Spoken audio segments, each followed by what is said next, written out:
TV Patrol. Kudigo ni Presidente Manuel Quezon gibalik lantaw sa Heroes Day celebration sa Uzamis. Tukma kayo nining panahona ang mensahe ni Uzamis City First Lady Dr. Ruth Legazpi Fuentes sa selebrasyon sa National Heroes Day 2025. Iyang gibalik lantaw ang kudigo nga gisulat ni late Philippine Commonwealth President Manuel L. Quezon, ang kudigo ng pagkamamamayan at kagandahang asal. Sa unang 5 palang kabahin sa may napulog unom ka talamdan, makita na niini ang hiyas sa usa ka Pilipino nga dili kinahanglang bubuhis o kinabuhi aron lang matawag nga bayani.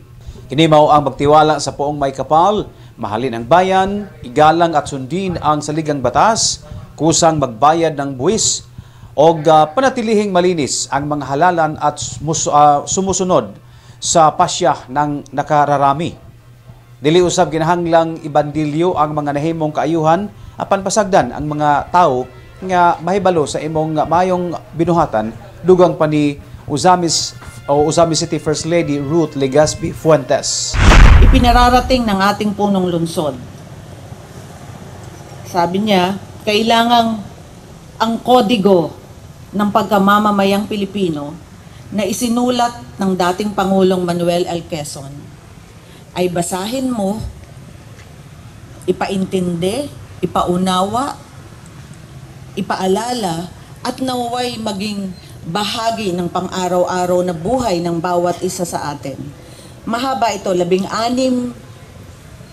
na utos, 16 na pamantayan ng buhay na sana hindi man natin maisabuhay lahat ng iyon, ay marami doon. Alam ko na isinasabuhay na natin, ngunit pilitin natin na maging bahagi ng ating pang-araw-araw na buhay. So, ang kodigo ng pagkamamamayan at kagandahang asal ay isinulat ng ating dating Pangulong Manuel L. Quezon, atas tagapagpaganap bilang 217 na ipinisinaya at isinakatuparan noong ika-29 ng Agosto, taong 1939. August 29, 1939. Ano ang unang utos o unang kodigo ng pagkamamamayan at kagandahang asal? Ito ay ang magtiwala sa poong may kapal na gumagabay sa kapalaran ng tao.